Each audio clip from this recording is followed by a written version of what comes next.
Wait, are you talking about a time machine? No, of course not. No, not a time machine. This is more like Time travel. No. Yeah, like a time machine. Are you seriously telling me that your plan to save the universe is based on Back to the Future? No. Ya, lucu memang kalau mendengar dialog dua film ini, Tenet dan Avengers Endgame, soal mesin waktunya. Karena dua-duanya tidak mau menyebut secara tegas bahwa itu adalah mesin waktu. Mengapa? Karena umumnya mesin waktu identik dengan mengubah apa yang terjadi di masa lalu. Dan itu ternyata salah secara logika. Kita akan lihat nanti salahnya di mana. Tapi yang pasti itu diungkapkan oleh dua film ini. Time doesn't work that way. Changing the past doesn't change the future. If that universe can exist, we don't live in it. What happens happened. Memang kelihatannya jadi kontradiktif. Buat apa ada mesin waktu kalau tidak bisa mengubah masa lalu? Tapi disitulah menariknya. Semua film yang bertema mesin waktu berhadapan dengan sebuah paradoks. Sesuatu yang kalau dilanggar, itu akan membuat perjalanan waktu itu sendiri menjadi tidak mungkin. Paradoks ini disebut Grandfather paradox. What? Yap, Grandfather's Paradox, yaitu asumsi seandainya kita pergi ke masa lalu membunuh kakek kita sendiri sebelum menikah, maka perjalanan waktu tidak mungkin terjadi dari awal karena kita tidak pernah lahir.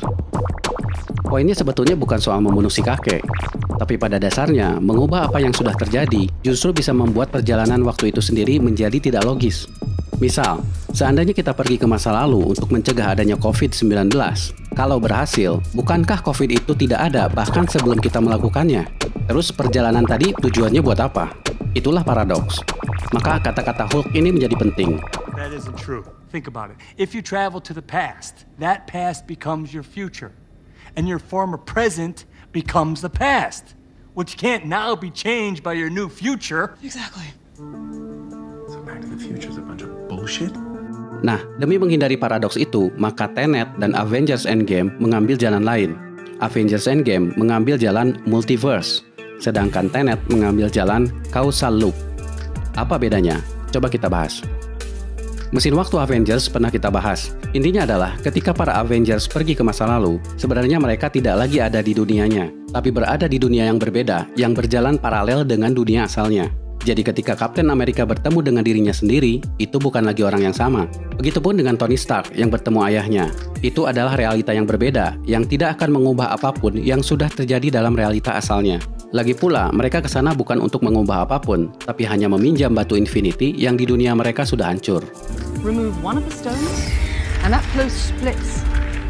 Now this may benefit your reality, but my new one, not so much. Konsep ini disebut multiverse, dan itu terinspirasi dari teori Many World Interpretation, salah satu kesimpulan para ilmuwan setelah mengkaji perilaku partikel di dalam atom yang sangat membingungkan. See, the rules of the quantum realm aren't like they are up here. Everything is unpredictable. Nah, dengan multiverse ini, maka Avengers Endgame bisa menghindari paradoks. Lalu bagaimana dengan Tenet? Konsep film Tenet adalah causal loop, yaitu hubungan sebab akibat yang berulang. Ini dipopulerkan oleh seorang ilmuwan Rusia bernama Igor Novikov. Novikov menyatakan bahwa paradoks bisa dihindari seandainya perjalanan waktu memenuhi prinsip self-consistent. Apaan lagi tuh?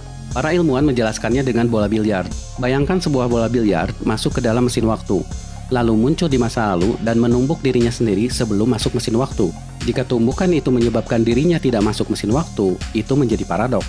Tapi seandainya bola biliar itu menumbuk dengan sudut yang menyebabkan dirinya masuk mesin waktu, maka kejadiannya menjadi konsisten dan tidak menimbulkan paradoks. Namun konsekuensinya, kejadian ini akan terus berulang. Inilah yang kita lihat di film Tenet, terutama di adegan kejar-kejaran di jalan. Si protagonis melihat mobil terguling sebelum masuk ke mesin pemutar. Lalu terjadilah serentetan peristiwa yang membuat dia masuk ke mesin pemutar. Lalu ia pergi ke jalan dan mobilnya terguling. Karena dalam keadaan terbalik, ia disaksikan oleh dirinya yang lain yang belum masuk mesin pemutar. Maka kejadian akan terulang kembali dengan rentetan peristiwa yang sama.